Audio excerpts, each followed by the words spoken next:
Magandang umaga sa ating lahat, class. Ngayong umaga, talakayin natin ang kontribusyon ng sinaunang kabiasnan sa pagkabuo ng lipunan at pagkakilanlan ng Pilipino. Ito ay Araling Palipunan 5, Week 8, Milk Base, Quarter 1, mga learners. So, hindi ko pa pagpatuloy, narito ang aking intro.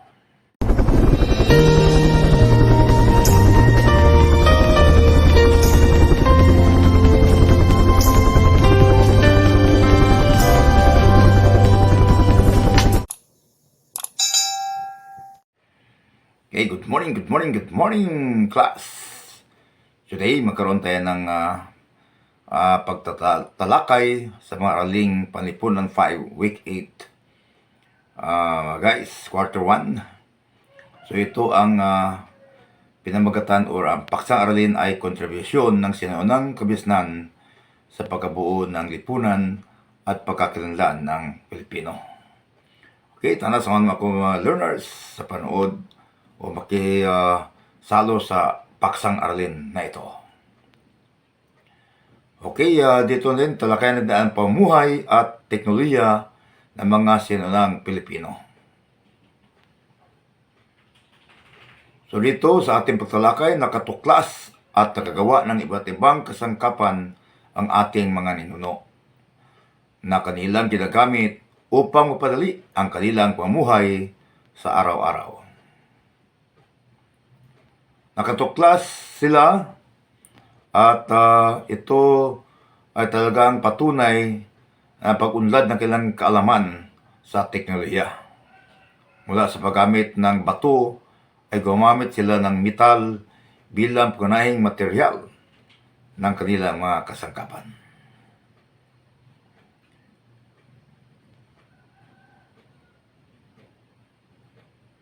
Tinatawag ang mga yugtong ito ng kasaysayan bilang panahon ng bato, class.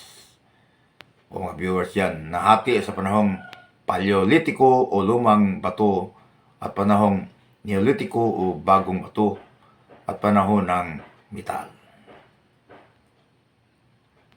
Sa panahon ng bato, noong panahon ng bato ay natutuhan ng mga sinaunang tao ang paggamit ng mga kasangkapang bato. Dito nagsimulang umusbong ang mga pamayanan at sinaunang kultura ng mga Pilipino tulad ng masasalamin mula sa mga natagpuang labi at kasangkapan sa mga yungib sa Palawan at Cagayan. Nahati sa dalawa ang panahon ng bato. Ito ay panahon ng Paleolitiko at panahong Neolitiko. Nakalikas sila ng mga bagong kasangkapan at mga bagong pamaraan upang mapadali at mapagbuti ang kanilang mga gawain sa pang-araw-araw. Mula sa mga nahukay na buto ng malaking hayop tulad ng baboy ramo at usa na nabuhay may 4,000 to 8,000 taon na ang nakalipas, class. Sa Guri Cave, Tabon Gasi Complex sa Palawan, napatunayan ng mga antropologo na higit na mahusay mangaso ang mga sinaunang tao sa naturang yungib kaysa taong tabon. Natuhan din nilang magsaka at paglaga ng hayop. Natuto pa silang gumamit ng irigasyon sa pagsasaka ng palay, taro, nipa at iba pa. So ang pagkaroon ng tiyak na mapagkukunan ng pagkain ng mga sinaunang tao sa pamagitan ng pangisda at pagsasaka. So ang dahilan ng kailang sedentaryo sa permanente ng kailang mga yaman. Ilang limbawa ng mga kasangkapang class noong maagang panahon ng metal, 1000 to 250 BCE ay natagpuan sa Palawan. Masbate at Bulacan tulad ng sibat, palaso at kutsilyo.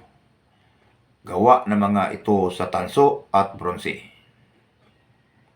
Samantala, Pinaniwalaan ng mga antropologo na ang bronze ay buhat sa mga lakal ng Timog Silangang Asya, nakipagkalakalan sa mga sinaang Pilipino. Nahukay rin ang ilang palamuti tulad ng lingling o at ilang yari sa Joli. Dahil sa nabuong mga bagong kalaman at nalinang na mga bagong kakayahan ng ating mga ninuno sa pagdaan ng panahon, nagkaroon ng pagkakaiba-iba sa mga naging gawain at tungkulin ng bawat isa. Bago pa man dumating ang mga Espanyol sa Pilipinas, may sariling sistema ang palipunan, pampolitika at pang-ekonomiya na ang mga Pilipino ang barangay. Ang lipunang Pilipino ay nahati sa iba't ibang antas batay sa pagkakahating ito sa yaman, influensya sa lipunan at mga pribilehiyong tinamasa ng mga sinaunang Pilipino. So dito class, meron tayong dato at maginoo. Dato maginoo ang pinakamataas na antas ng tao sa lipunang Tagalog at Bisaya. Maaring maging dato ang isang kasapi ng barangay sa pamagitan ng katapangan, katalinuhan, pagmamana o kayamanan. Nasusukat ang isang dato sa dami ng kanyang alipin, dami ng kanyang pagmay-aring ginto at ng kanyang pamilya. Sa sinaunang lipunang Tagalog, ginagamit bilang tanda ng paggalang at pagkilala ng sitang gat o lakan upang tumukoy sa mga maginoo. Marlika at Timawa, tinawag na bagani ang mahusay ng mandirigma. Marami sa mga ito ay mula sa pangkat ng mga marlika. Tungkulin ng mga marlika na tulungan ang dato sa pagtatanggol at pagpapanatili ng kayapaan sa barangay. Wala silang panagutang magbayad ng buwis sa dato. Marlika at Timawa.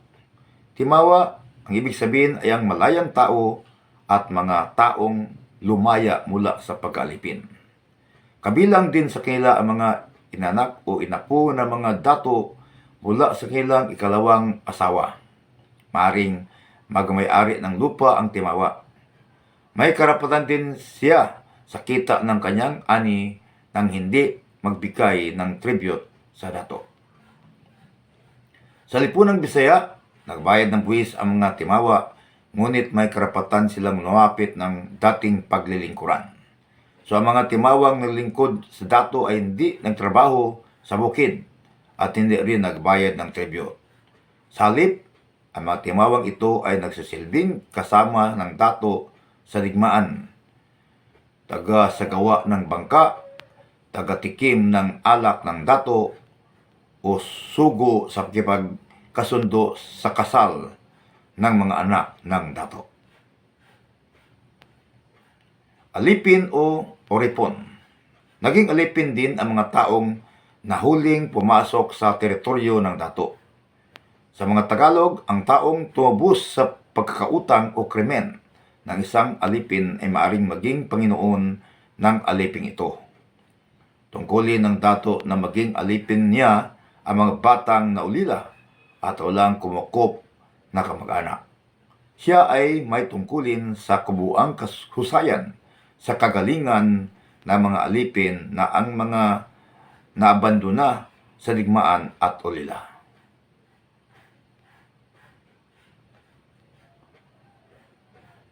Sumari ding umangat sa pagiging Timawa ang isang alipin sa pamagitan ng sumusunod na paraan. Number 1, nabayaran ang kanilang pagkakautang. Number 2, nakumpleto ang ilang kautusan o kasunduan. Number 3, natubos ng ginto ang kanyang kalayaan. Mga uri ng alipin sa Tagalog. A. Aliping namamahay. So ito ay nakatira sa sariling bahay, nagbibigay ng taunang tribute na katumbas na lawang salop ng palay, lahat ng buto ng kanilang tanim at malaking tapaya ng kilan, alak mula sa tubo.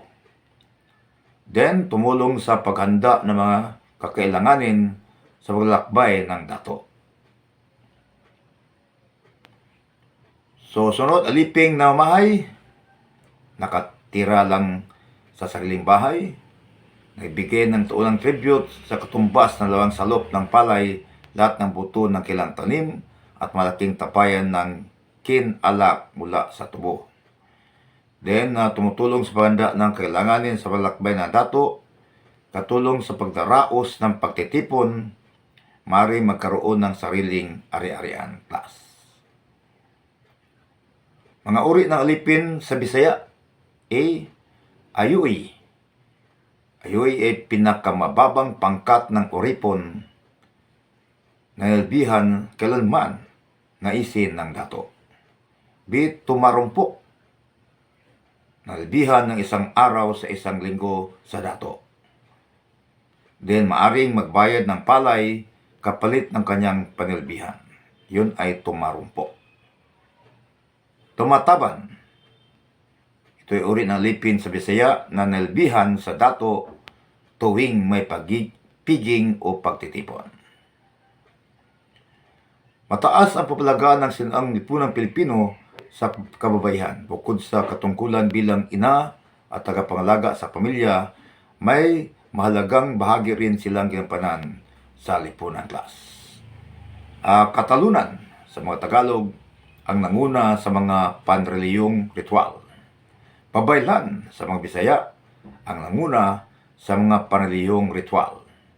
Sila ang nagsilbing tulay sa pagitan ng mga tao at ang mga Diyos at Diyosa ng pagpagitan upang makausap ng mga nabuhay na mga yumao.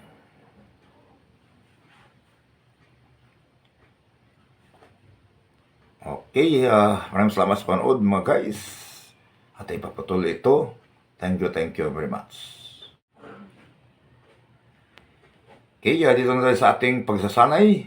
Paliwanag ang pagkaiba ng mga sumusunod. May 5 puntos bawat isa, mga learners. So dito, ang tanong, paano namuhay ang mga sinuunang Pilipino noong panahon ng bato? Tama kayo, noong panahon ng bato ay natuhan ng mga sinuunang tao ang paggamit ng mga kasangkapang bato. Natutuhan din nilang magsaka at mag-alaga ng hayop. Natuto silang gumamit ng irigasyon sa pagsasaka ng palay, taro, nipa at iba pa.